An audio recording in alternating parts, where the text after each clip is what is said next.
Hello friends, आज मैं आपके लिए एक गेम लेकर आया हूँ जिसका नाम है gas the correct English word. तो मेरा मानना है दोस्तों कि दो भाषाओं को अगर आपस में कनेक्ट करके सीखा जाए तो दोनों ही भाषाओं में हम अच्छी प्रगति करते हैं, अच्छे ढंग से सीखते हैं। तो इसी विचार के साथ में मैंने आपके लिए एक छोटा सा क्विज़ बनाया है। तो चलिए आइए इस क्विज़ को खेलते हैं। तो सबसे पहले इसके गेम के रूल्स हम समझ लेते हैं कि गेम में कौन कौन से रूल्स फॉलो किए जाएंगे। You will be given a Hindi word, आपको एक हिंदी वर्ड दिया जाएगा and you have to find the correct English word, और आपको करेक्ट इंग्लिश वर्ड ढूंढ के निकालना है from the multiple options given. आपको बहुत सारे तो नहीं, 4 ही ऑप्शंस दिए जाएंगे।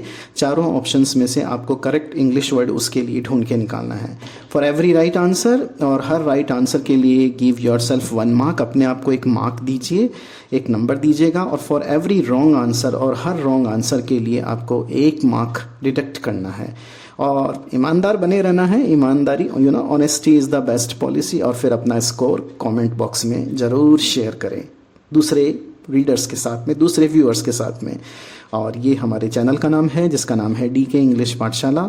और वीडियो पसंद आए तो उसको लाइक ज़रूर करना और हमारे चैनल को सब्सक्राइब ज़रूर करना और फ्रेंड्स को शेयर भी कर देना, उनका भी तो पता करना ना क्या स्कोर रहता है। तो चलिए अगली स्लाइड पे चलते हैं। तो ये स्लाइड आपसे पूछ रही है कि क्या आप तैयार हैं। ऑब्वियसली आप तैयार हैं, क्योंकि अगला क्वेश्चन आप उसका डेस्परेटली वेट कर रहे हैं। तो पहला क्वेश्चन आ गया आपके स्क्रीन पे, विच of the word is correct for हलचल। जिसे हिंदी में हलचल कहते हैं उससे इंग्लिश में क्या कहते हैं। ऑप्शंस आपके सामने दिए हुए हैं। A moment, B movement, C memento, D chaos. अब मैं आपके सामने 10 तक काउंट करने जा रहा हूँ, उसी देर में आपको आंसर दे देना है। तो आपका समय शुरू होता है अब। 1 2 3 4 5 6 7 8 9 10। तो आपका समय अब ख़त्म हो चुका है।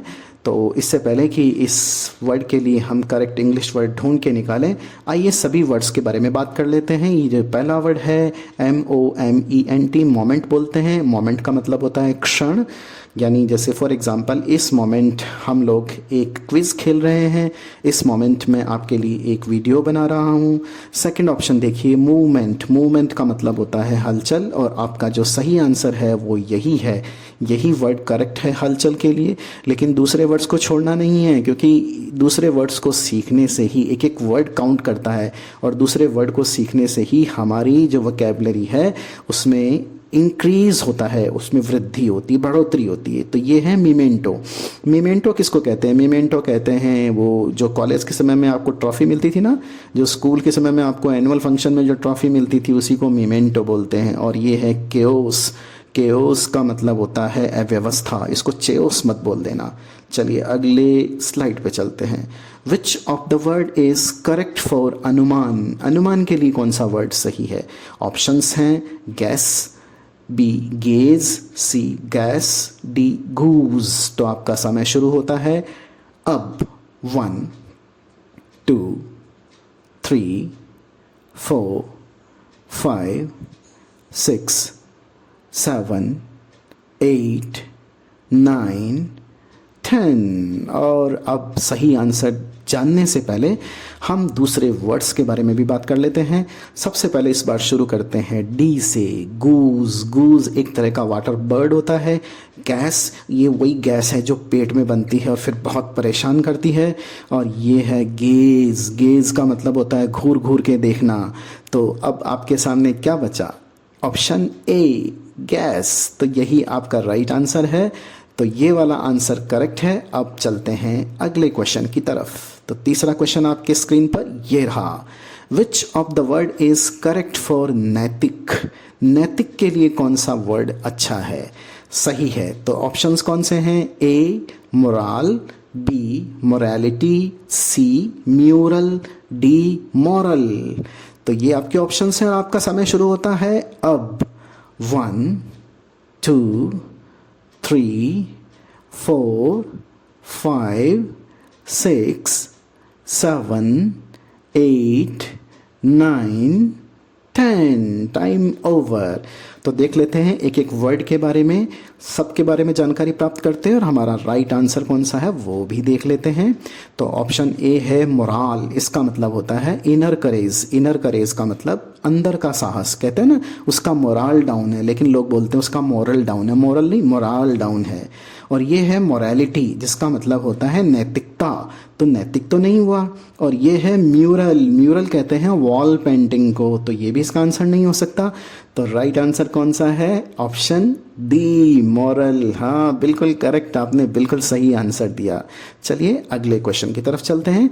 विच of the word is correct for नौसिखिया? नौसिखिया जो नया नया किसी चीज को सीख रहा होता है, उसके लिए सही वर्ड कौन सा है? ए इडियट, बी नेव, सी नेव, डी नैब। और आपका समय शुरू होता है अब। 1 2 3 4 5 6 7 8 9 10 टाइम ओवर। तो अब देख लेते हैं इसका सही आंसर क्या होगा। इडियट, इडियट तो नौसिखिया नहीं होता है, इडियट का मतलब तो मूर्ख होता है। नेव, NAIVE नेव, ये होता है नौसिखिया के लिए सही वर्ड। तो फिर बाकी दूसरे वर्ड्स का मीनिंग क्या होता है? KNAVE, ये जो दुष्ट आत्मा होती है ना उसको नेव बोलते हैं, ये वाला नेव। और ये नैब, नैब का मतलब होता है पकड़ना। तो राइट आंसर क्या हुआ? ऑप्शन नंबर बी, नेव। तो चलिए अगले क्वेश्चन की तरफ चलते हैं। Which of the word is correct for अपेक्षाएं, उम्मीदें? ऑप्शंस हैं ए एक्सपेक्टेशंस, बी एक्सेप्टेशंस, सी एग्जेजरेशंस, डी एक्सकेवेशंस। और आपका समय शुरू होता है अब। 1 2 3 4 5 6 7 8 9 10। तो आपने आंसर दे दिया होगा। चलिए देखते हैं कौन सा सही आंसर है इसका। देखो ऑप्शन ए दिया हुआ है एक्सपेक्टेशंस। एक्सपेक्टेशन का मतलब होता है उम्मीदें, अपेक्षाएं। बिल्कुल सही, इस बार ऑप्शन ए था, बिल्कुल सही है। लेकिन दूसरे वर्ड्स के बारे में तो पता करते हैं। इसका मतलब होता है एक्सेप्टेशंस। एक्सेप्टेशंस का मतलब किसी चीज़ को स्वीकार लेना। और एग्जेजरेशंस, एग्जेजरेशंस का मतलब बातों को बढ़ा चढ़ा कर बताना। और एक्सकेवेशंस का मतलब होता है खुदाई। तो सही आंसर कौन सा हुआ? Option A expectations. तो ये थे हमारे 5 क्वेश्चन। तो इस तरह से आज आप बहुत सारे हिंदी वर्ड्स और इंग्लिश वर्ड्स को जान पाएँ। और अपना स्कोर ज़रूर शेयर कीजिएगा। और वीडियो कैसा लगा ज़रूर कमेंट बॉक्स में बताएं। और याद रखना DK इंग्लिश पाठशाला, इस चैनल को सब्सक्राइब करना और वीडियो को लाइक और शेयर ज़रूर करना। Thank you.